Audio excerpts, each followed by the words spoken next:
And they end.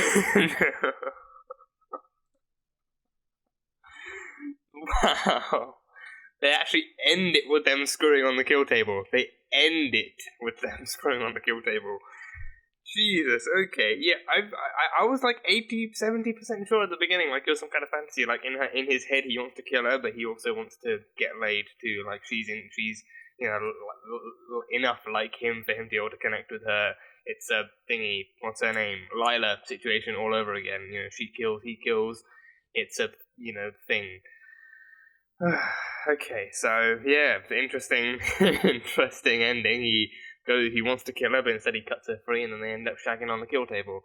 So, wowza. Okay, but okay, but I'm not gonna lie, Hannah did look really pretty when the snow was falling, and she did her makeup up and did her hair all flowy, and she looked really pretty. She looked really pretty in that scene. So it's a fascinating transition from that to a kill table, but yeah, but she did really look like a like a kid again, like her really wanting to go to Santa's Christmas Adventure or whatever it was called, and actually just wanting to be there, and Wayne promising her that, and her never actually having it, but then she finally gets the one thing she longs for, and she's like a little kid in a candy store. So interesting up until the syringe in the neck, and I was like, wait, that's what he brought her to. I mean, when he said, "I want to take you out," I figured half and half. That's what he means. Like maybe it's like he wants to ask her on a date, but then he wants to take her out. And again, red flags. For one thing, he just hassles her for a date. Red flag number one. And then the next thing, he takes her out on said date and then plans on killing her. Red flag number two. And especially, I mean, even with the context, it's just like an uncomfortable thing knowing that stuff like that really does happen. But he like knowing the context, he is taking out another killer, which is what he does. So yeah, it's a fascinating show, isn't it? It's a really fascinating show. But yeah, Hannah has killed before. I think the way they went about it. Her first kill was the woman of that couple in the Miami hotel place. When Wayne killed the man. Wayne killed the man, and Hannah straddled the woman and killed her as well. So that was her first kill, and her, especially being inexperienced, she got like a little trophy permanently embedded on her own body to actually remind her of her first kill. But then after that, she just kept on killing. It was her husband first, who had a heart condition, and he had a heart attack, and then Beverly Gray, her mentor, also had a heart condition. So I think with those ones, I think it was easier. It was easy enough for her to actually kind of like make it out to be some kind of accident, or make it out to be like a health condition thing. It was like heart attack, comprehensive, like they had a history of heart disease anyway, so people wouldn't be as surprised. Like, okay, well they had these complications with their health, so they were bound to die eventually. But then her halfway house counselor, she accused him of sexually abusing her. He got off with nothing more than a slap in the wrist. And so then he showed up dead like a couple of weeks later from rat poisoning. So easiest way to look at that is justice served. He gets off with a slap on the wrist after sexually abusing a young girl. That's just not really justice served at all. So the rat poisoning would be her own vengeance as well, her getting back at someone who traumatized her for as long as he did. So yeah, so there was that one, but I think he didn't really have any kind of thing. I think his one was just her actually, exacting proper vengeance on him. I think he wasn't really shown to have any kind of heart condition or anything, but the ones before that were that. I think the husband and I think the halfway council one, I think that one was actually like a vendetta kill, like she wanted proper justice for what she endured. But then her husband later on and her mentor, I think those ones were actual kills, like she wanted to kill them and stuff. So she got a taste for killing with Wayne, and then it kind of embedded itself in her along the way. So yeah, so Hannah is a killer, and she's connected with Dexter that way, and she googled him. She googled him and found his address. I didn't even know that was a thing. I thought, because so far the only way we found like people finding people's addresses is through their driver's license or through like Dexter looking them up on the police database. I didn't think you could Google someone and their thing. Which I mean, if they're like on any kind of database in particular, but then you probably need to, hack your way in or find some kind of, authoritative access code to get there. So there's just a whole other bunch of stuff that he's doing, but besides from that, I'm not really sure how it would have gone down.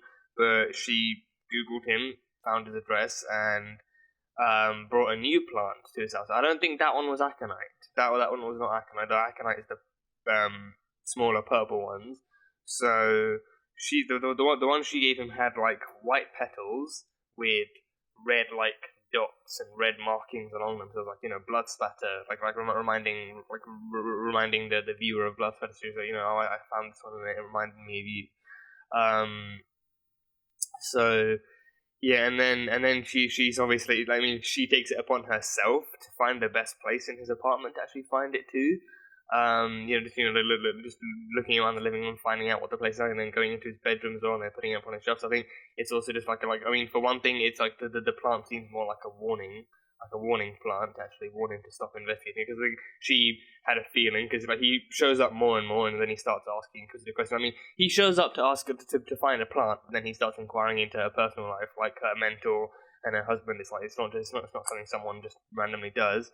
And then she finds out, and then he comes back again, and he talks to her handyman, and then for another thing, she finds him where the aconite is. She's been using the aconite to kill those people. She knows what it's used for. She knows what its effects are.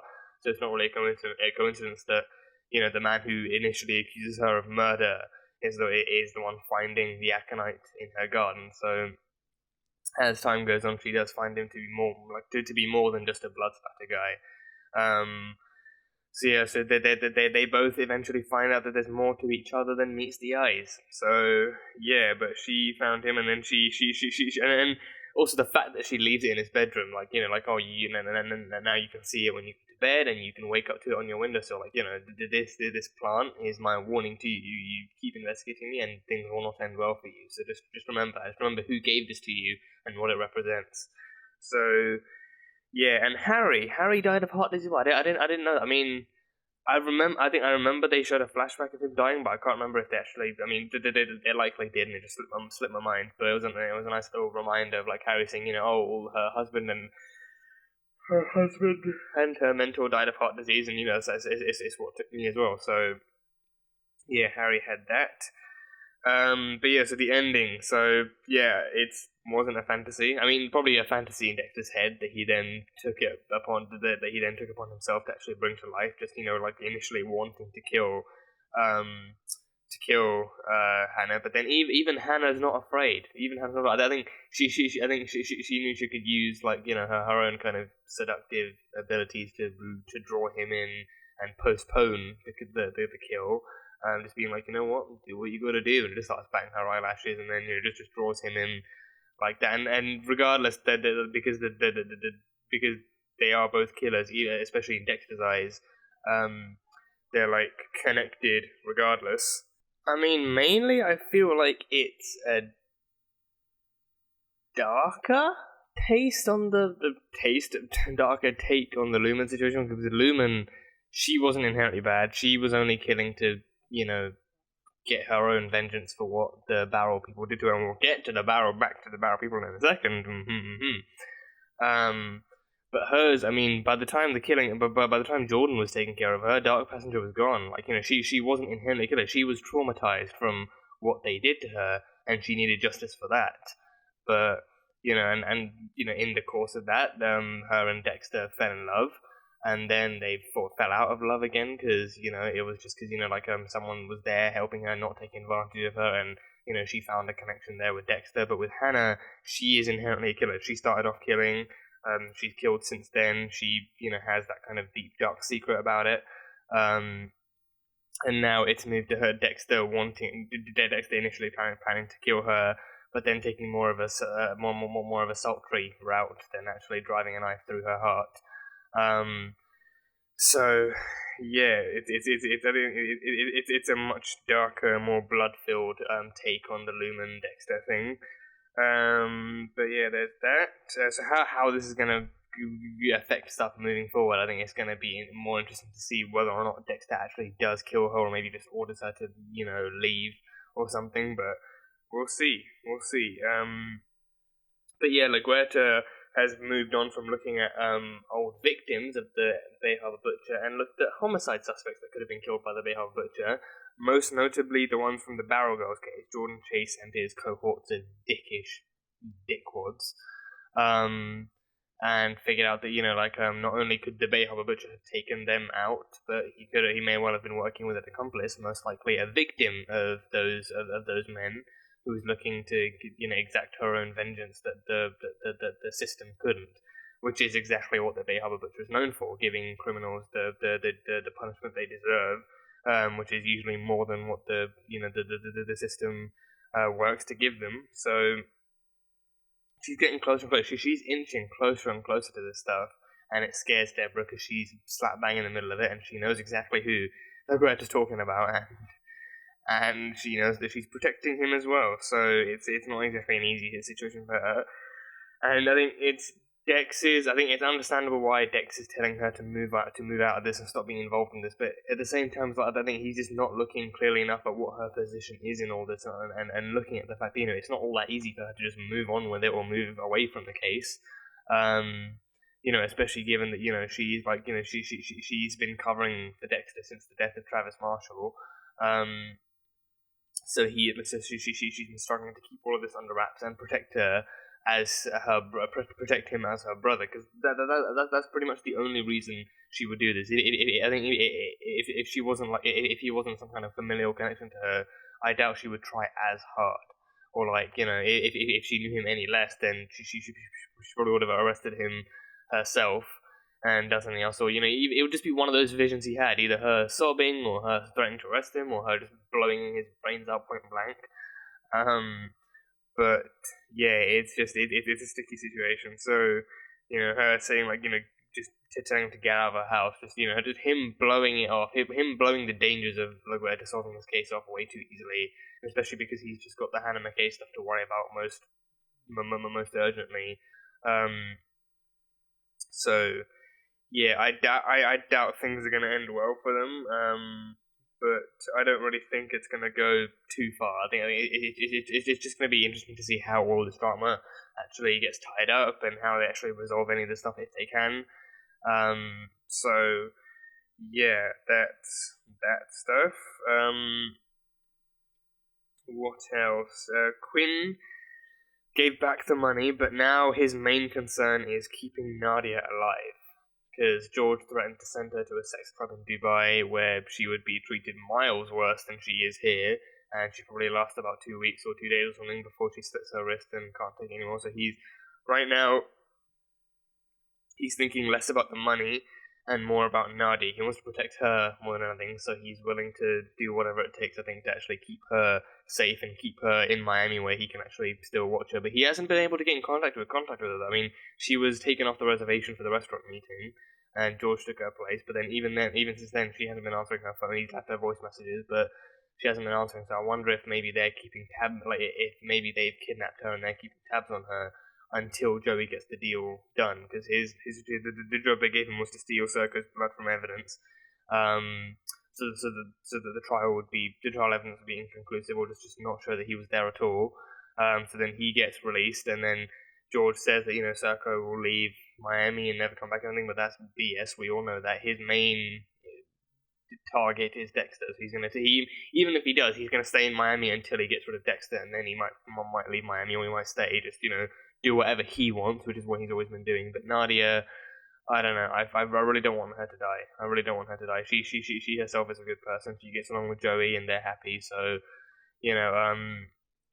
it's just it's just right now. It's just a case of actually making sure Nadia stays safe, that she stays alive, and no harm comes to her. So yeah, this is the problem with getting involved with people close to these kinds of crime bosses. They catch onto your connections and they use them against you. Just classic superhero stuff, keep your identity and connection secret, and no one gets hurt, but you do, and then stuff goes wrong, and it's just But yeah, so he has stolen the blood, and so I think next episode, maybe if we see Serco's trial, then he'll get released, because the blood is stolen. So yeah, we'll have that to look forward to. we have Batista, who's considering retirement. So for one thing, I figured that it was probably just him just wanting to do something new. He said he's put in his 20 years, so he's willing and ready to try something new. But then Deborah brought up the Mike Anderson thing, and he lost a friend and a good detective over this Koshka case. So it's just like and for one thing, I think in terms of the writing as well, Batista made a good point that he doesn't date anymore. He barely lives a life of his own. He hardly ever sees his kid. And I think since like season 4 or 5, I'm pretty sure I almost just forgot that he even had a kid. I think it's been so long. I think last time I actually even vaguely remember seeing her was in season 2, and I think he was actually visiting his daughter and seeing if she was okay and spending some time with her. But since then, there's been nothing. Like, we haven't even seen or heard from his wife. Like, all I remember is that he has a kid and with his wife, whom he divorced. But that was it. We've never even heard anything about them since then. So, it's clear that from then on, they haven't really bothered to give Batista much of a life outside of solving cases. And even for his character, it's just it's just showing like he's showing signs of being burnt out and just not really wanting to do as much of this anymore. And moving on to something he actually enjoys and stuff, and actually living a life as a whole. So he wants to buy a restaurant and run that for presumably the rest of his life, or just use that as his next kind of career path, kind of thing. But Jamie's complaint is that he's impulsive, that he tries things out, but then they crash and burn because he doesn't put enough thought into them. He does it because he wants to, but not because he actually is ready for it. But with Batista, I don't know. Because this is the penultimate season. If Batista leaves now, I feel like it would be better to end off the last season with everyone in it doing their big thing, so that we can actually go out on a bang and everything. However the bang goes out. But even if he does retire now, then there's a chance that he could still come back. Because then again, he's one of the OG members. He's been here since the very beginning, so he's not exactly someone that they can just kick off to the curb and never mention again. But yeah, if that is what he wants to do, then I think it's going to be interesting to see how his goodbye episode goes, if that's the route they're planning. But I think he is saying he's burnt out. He's been doing this for 20 plus years now. He's been solving cases and putting people behind bars and everything. So he's been doing this for a long time. He's good at his job, but he's not happy with it completely. Being good at something doesn't always mean you're happy with it, and it's better to be happy with something that you can do for long enough and stuff like that. And then Masuka just had to go open his mouth and be like, "Oh crap, Batista's resigning. Hey, spread the newspaper in the articles, spread the headline in the articles, just spreading the news across the department." Just even mentioning it to Deb as well that he's retiring. But I don't know. If he does, then I'm curious to see how it gets pulled off. But if he doesn't, then And again, it's like I think I don't really have a problem with it, because the stuff he mentioned isn't wrong. They haven't really given him much of his own stuff to deal with. I think the last personal thing I remember him dealing with was him and LaGuerta having a relationship, but then that broke off. But before that, he had it with Barbara, I think it was, the other police officer. But then he said they broke that off because they wanted different things. But then we saw in the background that him and LaGuerta were having their own thing going on. So it's just been a long time since we've seen him dealing with his own personal life. So yeah, how they pull that off, I'm intrigued to see. And yeah, just look forward to seeing how that goes. So that was that. We had Sal Price, which I recognize. I don't know the actor's name. I don't think. I don't know. I can't remember it right now, but I recognize the actor. He's been in other stuff. Mainly, I think the first place I saw him was BBC's Merlin. He played Sir Lancelot. So he was in that. And I think he was in another BBC show with sword fighting. It was a period piece. I think it was, what was it? The Musketeers. That's it. The Musketeers. There's a crew of other guys. So I think I've never heard him, and never seen him in any American stuff, so this is interesting. But he is a true crime writer. He's a true crime writer. I think I don't. It shocked. Him being a true crime writer, I didn't think. It shocked me. I didn't. He's a true crime writer, not a theory crime writer. He doesn't write about what he thinks people do, but he writes about true crime as it actually happens. So I don't know why, but it still shocked me that he'd have evidence to murder cases and stuff like that. The fact that, because I thought like stuff like that is like it's like what they keep for police records. It's for the most part confidential for their own security reasons, but it's not something that they like usually freely release to the public. So I was surprised that he'd have his hands on like a writer would have their hands on it. But I guess if he's writing true crime, it's like somewhat like a maybe writing down a version that's actually releasable and suitable for the public. So he actually uses the actual crime details and stuff, and maybe just kind of somewhat sensitizes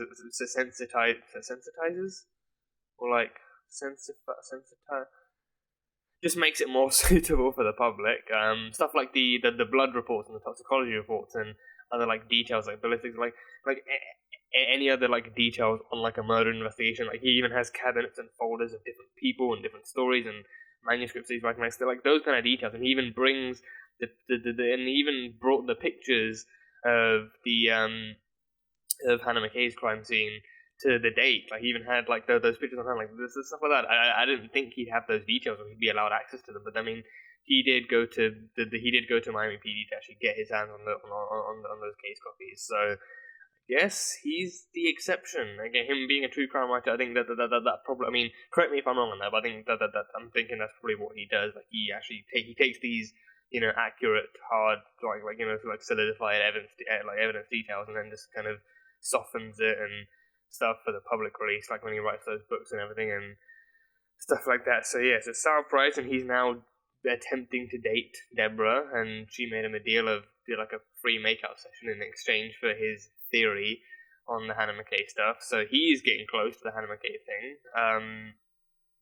So yeah, he's an interesting kind of character. I don't know where they're going to end up with that thing. And even Deborah, she hasn't dated in a long time. I mean, granted the fact that the first date we saw her having was her and I don't know if it was the first date, but the first major impactful date we saw her having was the one with the ice truck killer. And since then, her having been engaged to the ice truck killer has been this kind of this sour spot on her life. It's been haunting her from the beginning. People remind her of it and stuff, and she's been called like the Ice Queen and the Frost Queen and stuff. And she even had that date with the one guy who was another writer, and he was writing a kid's book and about an Ice Queen, and she caught onto his emails and thought that he was researching her, stuff like that. So this is the first. I think this is probably the first proper date we've seen her go on. Besides from Joey, the Joey thing ended badly because he proposed to her way too early and she wasn't ready for it, and then that kind of became a sour spot in their relationship, and he started biting back at her. So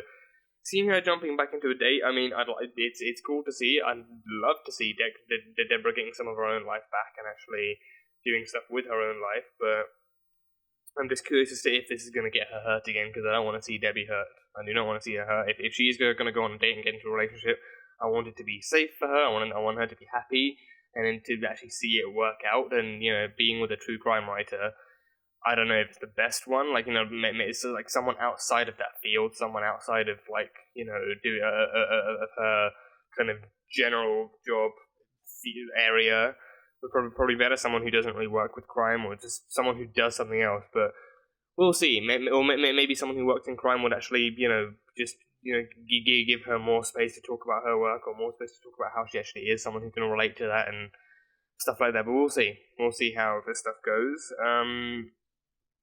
But yeah, that's pretty much all I have. I think Serco, he's proving to be able to handle himself somewhat well in prison. I think his main worry isn't even that someone's going to kill him in prison. His main worry is that he's going to end up killing someone else in prison, and that's going to incriminate his case. Like, you're accused of killing someone outside of prison, and now you're in prison, you're killing people inside. So even if they can't catch him for something on the outside, they can catch him for something on the inside. And even like the Colombian guy that came with the switchblade, he even managed to break his hand and warn him against actually attacking him. So it's very much a Rorschach situation. Very much like he can handle himself in prison. Like they're not trapped in there. I mean, he's not trapped in there with them. They're trapped in prison with him, and he can. He even said, like, we're the Koshka Brotherhood. We outnumber you. We outgun you. You do anything to me, I can have 100 of my men or more down here in an hour. So anything you try, you will receive some massive blowback. So that's his main worry. And actually, I think just being in prison is just like a tremendous waste of his time. So he's got better things to do, like hunting down Dexter. So that's why he kind of urged George to work on getting him out of prison even quicker. so that he could actually get back to what he was originally doing.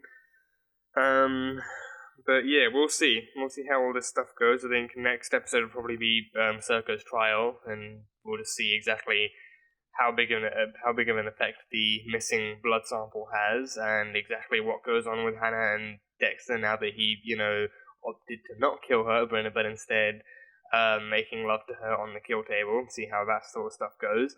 But yeah, interesting episode. I think again, I suspected from the beginning with Hannah being played by Yvonne Strahovski, I figured, she given her status as an actress, she's likely not going to be like a one episode fling. They're probably going to bring her in for more and more, and now they are going that route where, Hannah and Dexter eventually discover more about each other, actually kind of forge some kind of connection, and it becomes a bigger thing. So we'll see how things unfold between them in the coming episodes. But yeah, that's pretty much all I have from this episode. Anything I missed out on, anything I misinterpreted, comments are open, feel free to let me know. But yeah, that is all I have on this one. So that was Dexter, Season 7, Episode 6, titled Do the Wrong Thing, which Dexter probably did. He probably did. But yeah, that is it. So thank you guys so much for watching this video. If you guys enjoyed it, then salt and burn that like button. Comment what you thought of the episode and what you think is coming up next in the season. And yeah, that's it. So, I will see you guys next time.